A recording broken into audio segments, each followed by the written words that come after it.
Europe 1 Soir. 19h, 21h, Pierre de Villeneuve. Toujours avec Victor Hérault et Jean-Michel Salvatore pour interroger l'ancien ministre Pierre Lellouche, spécialiste des questions internationales sur cette guerre contre l'Iran. Emmanuel Macron a évoqué tout à l'heure sur l'île Longue un embrasement possible à nos frontières. On écoute le président. Nul ne sait quelles seraient les ramifications, directes ou indirectes, nucléaires ou non, d'un conflit qui éclaterait en Extrême-Orient ou ailleurs. Elle ne saurait en tout état de cause être sans conséquences pour nous. À cela s'ajoute la guerre en cours au Proche et Moyen-Orient qui porte et portera son lot d'instabilité et d'embrasement possible à nos frontières avec un Iran aux capacités nucléaires et balistiques non encore détruites. Voilà la voix de la France dans ce conflit. Jean-Michel Salvatore. Oui, Pierre, je vais vous interroger sur précisément l'attitude du président de la République quand l'opération américaine a été lancée. Le président de la République a fait un communiqué pour dire qu'il n'avait été ni informé ni impliqué. Donc déjà, est-ce que ça vous semble crédible et est-ce qu'il est normal qu'un président de la République soit ni informé ni impliqué d'une opération aussi importante qui est réalisée par des alliés? Et puis, deuxième question, quelle forme pourrait prendre la participation française à ce conflit? Parce qu'on a bien vu qu'on avait été attaqué sur cette base aux Émirats Arabes Unis. On a, comme vous l'avez rappelé tout à l'heure, des accords de défense avec ces Émirats. Donc, est-ce que les Français pourraient être impliqués d'une façon ou d'une autre dans ce conflit? Et est-ce qu'on pourrait être impliqué d'une façon défensive ou est-ce qu'on pourrait être impliqué de façon offensive? Pierre Lellouche. Bon, Monsieur Salvatore, on va commencer par la première question. Ni informé, ni impliqué. Alors, informé, probablement pas. Je pense que Trump n'a aucune espèce de respect pour les Européens en général, pour Macron en particulier, sans doute aussi. Donc je pense qu'il ne l'a pas appelé. Merz prétend qu'il a été prévenu quelques heures avant. Je ne suis même pas sûr que ce soit le cas du président de la République, ce qui en soi est un énorme scandale, parce que je me souviens, dans ma jeunesse, on parlait des consultations à l'intérieur de l'OTAN, et si jamais on ne prévenait pas le président français, ça faisait une crise à l'intérieur de l'OTAN. Là, on n'est pas consulté, on le dit, on l'avoue. D'ailleurs, le même président n'a pas été consulté non plus par Madame van der Leyen, qui décide en plein salon de l'agriculture qu'on applique le Mercosur. Elle savait très bien que c'était... Malgré la saisine des députés sur la fin de cet accord. Exactement. Et donc c'était plus qu'une mauvaise manière à l'égard des États, du Parlement et de Macron lui-même en personne. Il lui a fait un sale coup. Donc il a l'habitude de ne pas être consulté. On va dire ça comme ça. Et impliqué ? Alors, impliqué, de dire qu'on n'est pas impliqué, c'est complètement fou. C'est lunaire. C'est Ponce Pilate. Je sais qu'on est dans le carême, enfin bon, quand même. Oui. Et même dans le mystère d'Esther, comme vous le savez. Les 40 jours. Voilà. Non, impliqué, on l'est depuis longtemps. D'abord, parce que la France et l'Angleterre ont créé le Moyen-Orient moderne il y a une centaine d'années, les accords Sykes-Picot. Depuis, parce qu'on a vendu beaucoup d'armes, on a des accords de défense avec plusieurs de ces Émirats, et surtout avec Abu Dhabi, donc il avait sans doute oublié qu'on avait une présence militaire. On leur a vendu beaucoup d'armes en plus. Beaucoup d'armes, 70 Rafales, on a vendu des chars Leclerc, on a donc un régiment de cuirassés, on a une base aérienne, et on a une base navale. Bon, tout ça, c'est quand même très impliqué, si j'ose dire.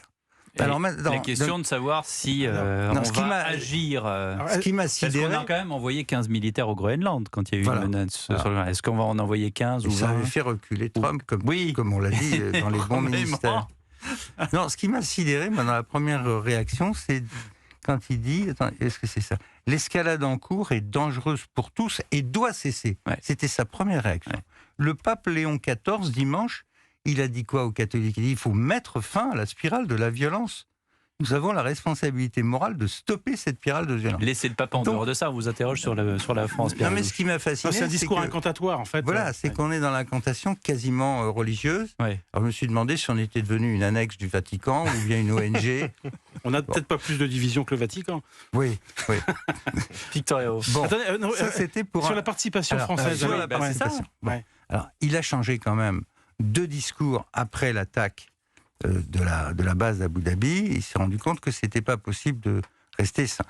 La parole de la France était engagée quand même, un peu notre honneur national. On prend un missile sur une base militaire française, on ne peut pas dire qu'on n'est pas impliqué. Donc là, il a changé de ton, et avec ses amis anglais et allemands, ils ont sorti un communiqué dans lequel ils disent que désormais nous sommes prêts à travailler avec les États-Unis et nos alliés dans la région pour faire respecter nos intérêts et ceux de nos alliés dans la région, et que conformément aux accords qui nous lient avec nos partenaires, on va maintenant s'attacher à détruire la capacité de l'Iran à tirer des missiles et des drones à leur source. Comment vous traduisez ça? Ça veut dire quoi? On va envoyer des Rafales?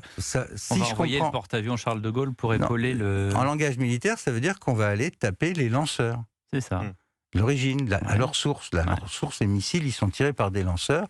C'est d'ailleurs ce que font toute la journée les Israéliens. Ils cherchent les lanceurs pour affaiblir la capacité de frappe de l'Iran. Mais donc vous croyez à une intervention française? Donc les avions français, ils peuvent faire deux choses. Ouais. Un, c'est intercepter les missiles. Et on l'a fait lors de la guerre de juin. On avait des avions, on a toujours en Jordanie, qui ont intercepté des drones et des missiles.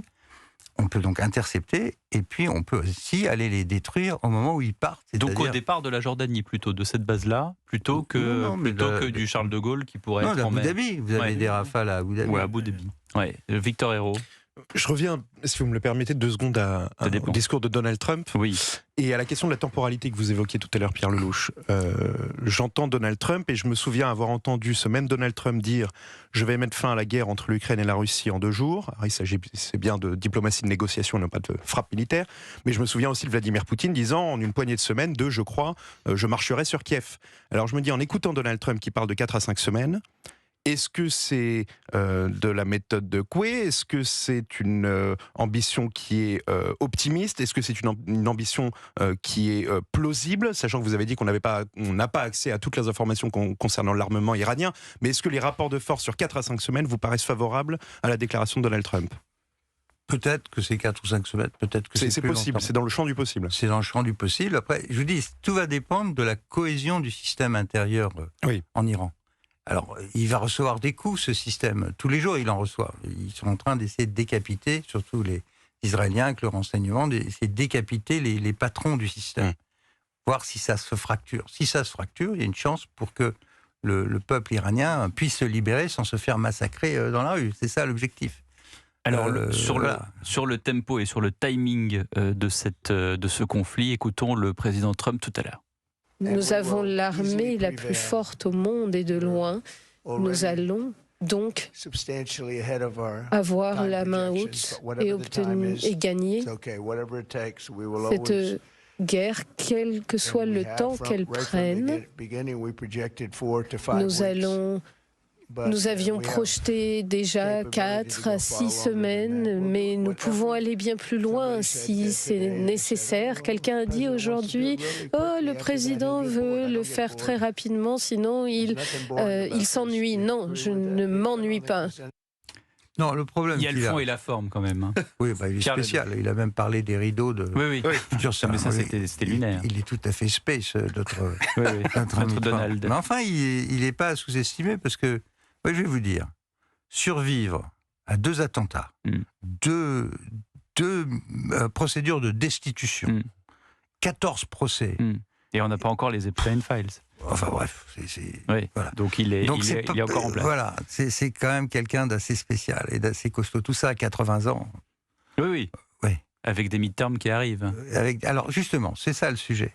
C'est que ces sondages sont atroces, vraiment très moches. L'économie pas trop mauvaise, mais enfin c'est quand même pas le grand. Mais bon, l'inflation est à peu près tenue. Les chiffres du chômage sont pas trop mauvais. Les économies ils disent que l'économie américaine va plutôt pas trop mal.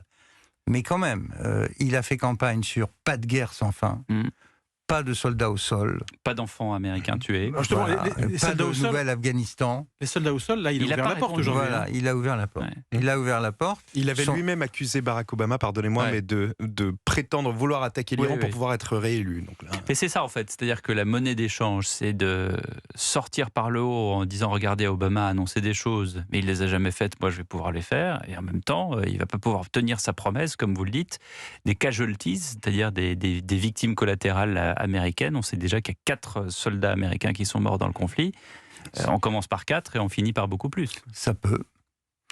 Donc il est lui aussi il joue sa peau dans cette histoire, parce que si jamais il perd les midterms, les démocrates vont lui faire sentir les choses, y compris en le mettant en accusation, en faisant plein de choses désagréables et en paralysant son action. Jean-Michel. Donc il peut pas se planter.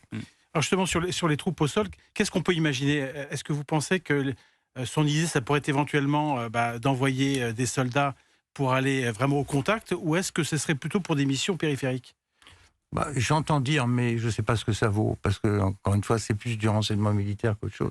Et qu'il peut être un moment nécessaire de prendre, par exemple, les terminaux pétroliers ou gaziers pour les protéger, par exemple. Mais je ne vois pas très bien comment on peut envoyer une division américaine. En tout cas, il ne fera pas l'Irak. Et Pete Hegseth, tout à l'heure, a dit que ce n'était pas l'Irak. Mais en plus, il y a un passé, monsieur de Villeneuve. En 1953, la CIA et le MI6 anglais ont viré Mossadegh, qui voulait nationaliser le pétrole, pour mettre le Shah. Et ça, c'est une tâche indélébile dans l'histoire. C'est pour ça que le Reza Pahlavi a du problème aujourd'hui, parce que les Iraniens sont des gens très patriotes, nationalistes. Ils n'aiment pas que le gouvernement vienne de l'extérieur. La pire erreur du côté américain, ce serait d'engager des forces au sol. Dans un instant, on va parler du discours d'Emmanuel Macron, notamment sur la dissuasion nucléaire, avec Pierre Lelouch, qui nous fait la gentillesse de rester jusqu'à 20h dans cette Europe 1 soir spécial, bien sûr, consacré à la guerre au Moyen-Orient. Je vous signale que Pascal Praud, c'est 2 rendez-vous par jour sur Europe 1. L'heure des pros, codiffusion avec CNews, 9h-10h. Et puis Pascal Praud et vous, l'après-midi de 16h à 18h pour débattre de l'actualité sur Europe 1, la radio libre. À tout de suite. Europe 1 soir, 19h-21h, Pierre de Villeneuve.